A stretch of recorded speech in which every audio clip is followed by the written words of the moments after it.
Hello, everyone. We've got a great episode for you today. Rodrigo Diaz is here along with Jordan Allen there from the board of directors of Humanity and Hope United.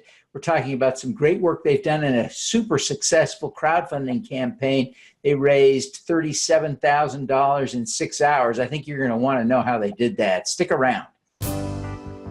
Welcome to Your Mark on the World, bringing you another changemaker with champion of social good, Devin D. Thorpe.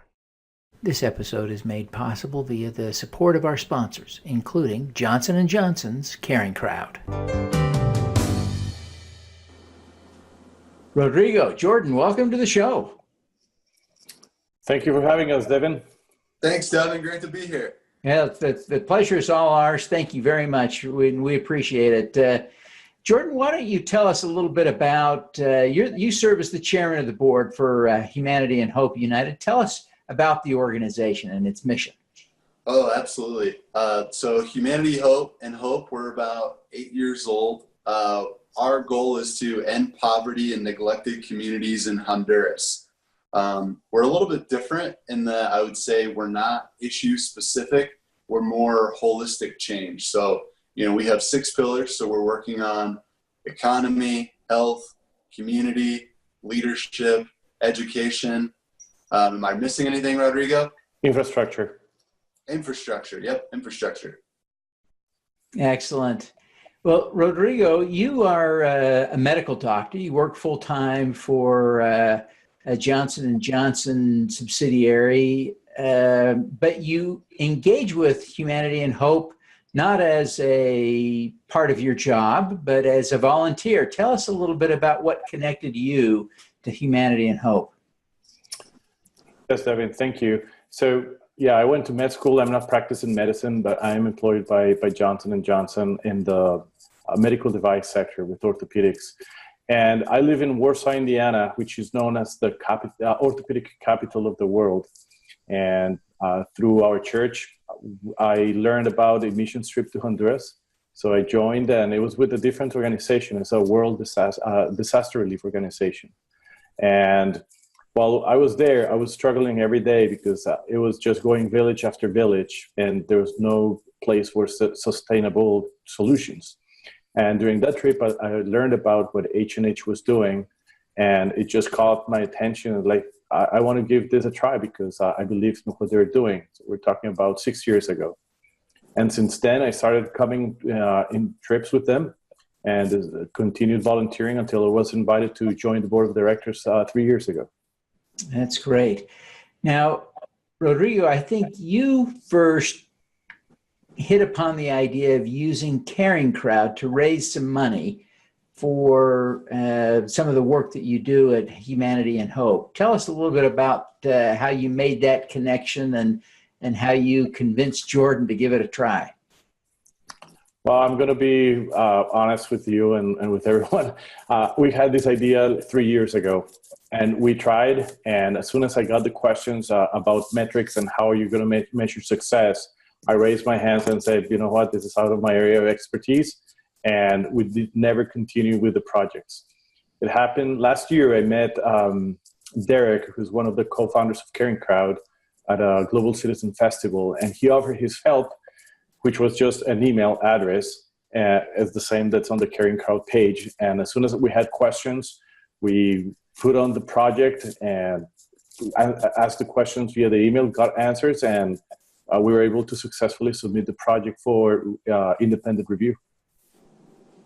Excellent. Jordan, you had remarkable success in this crowdfunding campaign. You hit your goal in, I think it was 6 hours. 36. Oh, 36 hours. Still incredible, but yeah. 36 hours. Still very, very quickly you raised the money. Tell us a little bit about how you did that. Man, I think if there was the capability, Devin, we'd have over 100 people on this video call with us, but we'd have to figure out how to do that, which really shows that it was a community effort, which was extremely special. So, even on the planning phase, it was Rodrigo and I and a couple others working together to come up with a plan. And, we eventually rolled that out to our board of directors, and, the board of directors signed on, said, this is a great idea. And we let our donors know that this was coming. It was just really a lot of advanced messaging that helped people know that this was coming. They got excited about it. And, everybody was an ambassador. So I was reaching out to my network. Rodrigo was reaching out to his network. The board of directors was reaching out to their network. And so it didn't really fall on one person. So it was really a community and really a crowd effort that helped us get there. And I think that's how we were so successful. Excellent. Rodrigo, what did you guys do with the money you raised? Well, with the money, we're going to bring water to a village of 135 people in a remote area in Honduras.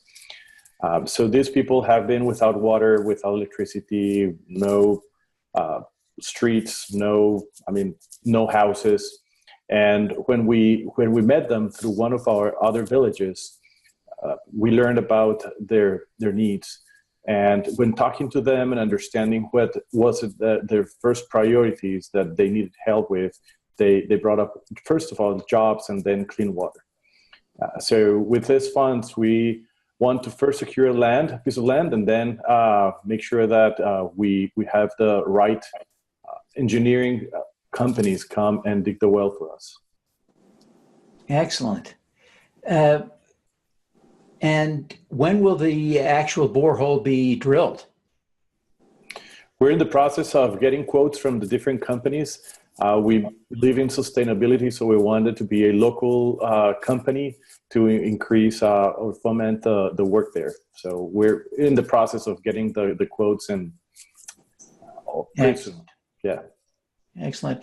How does being a medical doctor inform the work you do with Humanity and Hope? Well, I work in the health pillar, as you can imagine, being a physician by training. Healthcare is big on us, and we believe that in order to change a community, you have to have access to, first of all, clean water, sanitary solutions, and a lot of education goes around that. So with understanding what the needs are and working in conjunction with the village leaders and with our team, we think that we can, and we're sure that we can help them become a more healthy community.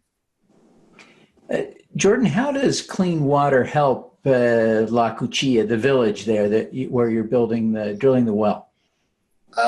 It's an absolute game changer, to be honest. So, if you imagine trying to go about your daily life while constantly sick, even as an adult, I can't imagine going to work and getting things done if I was sick. And as a child, specifically going to school and having a stomach ache or having diarrhea, I can't even imagine how you would be able to learn and be a successful student.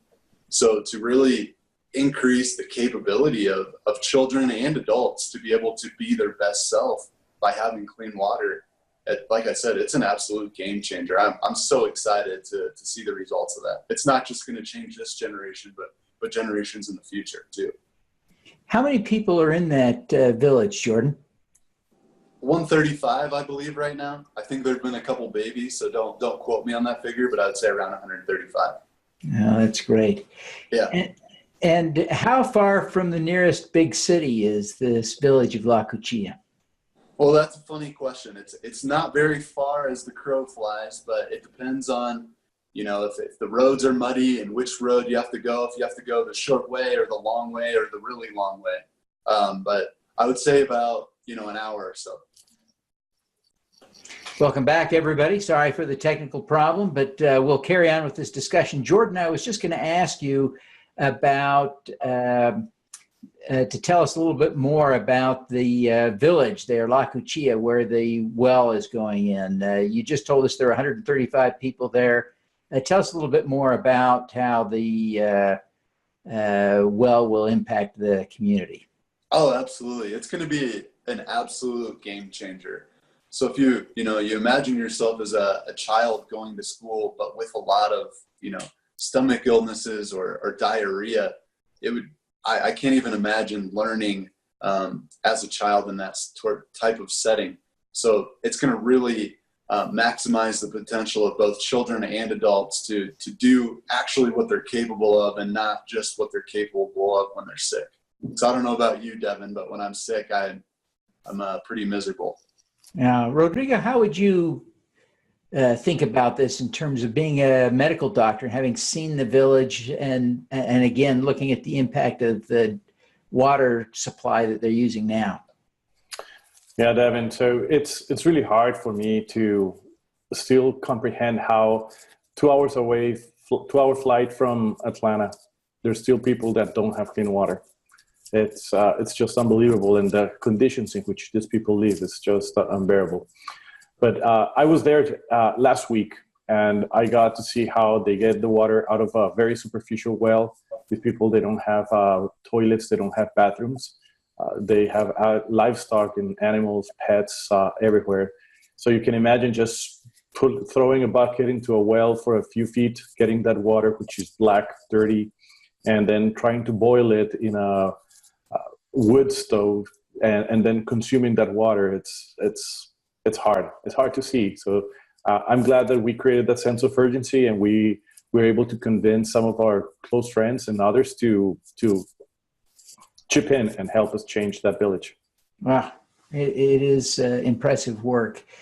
Jordan, you are doing remarkable work, and we're honored to just have an opportunity to visit with you. But what is the most important lesson you've learned over the years that you've been engaged with Humanity and Hope? That's a good question. I would say it's about joy, Devin, and both in Honduras, I think Rodrigo and I have seen a ton of joy despite the circumstances that they live in. And, also being able to help other people has really given me the greatest sense of joy that I've experienced in my lifetime. And I think, being able to share that with in a community here in the United States, and then also creating a community with our team in Honduras it's really special. Rodrigo, what about you? What's the most important lesson you've learned? That sometimes we need to get out of our comfort zone in order to show hope and give help others. It's very easy just to do nothing. It takes a lot of effort to say, you know what, I want to be part of this game-changing group of people. Excellent. Rodrigo, as you sort of began to learn about this, you said your work, your connection to Humanity and Hope began 6 years ago, and it's increased and increased, and you got involved on the board. But as I think about that, I think, well, there would have been a lot of opportunities for you to say, I did my part, I'm done. Why have you remained so engaged? Why is this so important to you? Why do you feel so personally responsible? Yeah, Devin, when you see someone smile and being thankful and wanting to work just because you're helping them have a better quality of life, I personally want to see them do for others what we have been doing for them. And it's great because what I love about Humanity and Hope is we go and we make friends and we listen to their needs. We're not coming the American way, telling them what they need. And it's a partnership in which we help them achieve their goals and supply those needs. Jordan, what about you? Why is this work so important to you? Yeah, and just building on Rodrigo's point there, I do think we have a little bit of a different model in that, we're going into the communities and they have that hunger to, help get themselves to the next level. So, we don't go into a community and say, okay, you need this, you need this, you need this. We're asking them, hey, how can we help you? Like, how can we help you achieve your dreams? And, they're telling us what they want to do. And we're trying to help partner with them to help them get where they want to go. So it is a little bit of a different model, and it's really exciting to be a part of. Oh, it certainly is. Certainly is. Jordan, what is your superpower? Superpower. That's a good question, Devin. I'd say perseverance. Doing this type of work, there are there are some hard days, but looking up from 30,000 feet, where you can see that we're making progress, even if it's 2 steps forward and 1 step back, we're making progress, and it's always good to just keep going. So I'd say perseverance. Rodrigo, what's yours? Devin, I would say I am an optimistic. That is a powerful superpower. I don't know, if you combine optimism and perseverance, you may be unstoppable. That's a good pairing of superpowers. Well, listen, I want to thank both of you again for taking the time to be with us today, and for your patience during our technical problems. But we do appreciate you being here. Before you go, maybe Jordan, you would just take a minute and tell people how they can learn more about Humanity and Hope. Oh yeah, you can go to humanityandhope.org. I believe that's the website. You can find us on Facebook. You can find us on Instagram. Anybody's welcome to come with us to Honduras. It doesn't matter, what your background is, what country you're in, your religious background, whatever. Anybody's welcome to come to Honduras with us. We do events in a lot of different cities across the United States. So find the Gmail address on the website and send us an email. We'd love to talk to you. Terrific. Well, thank you very much, gentlemen. We wish you every success in bringing clean water to those rural communities in Honduras. Thank you, Devin. Thanks, Devin. All righty. Let's do some good. All right. At CaringCrowd, we believe everyone has the power to make a difference. Through our crowdfunding platform for community health, we empower passionate people to drive real change. Whether you work for a nonprofit organization, volunteer, or want to get involved for the first time, you can post a campaign on CaringCrowd.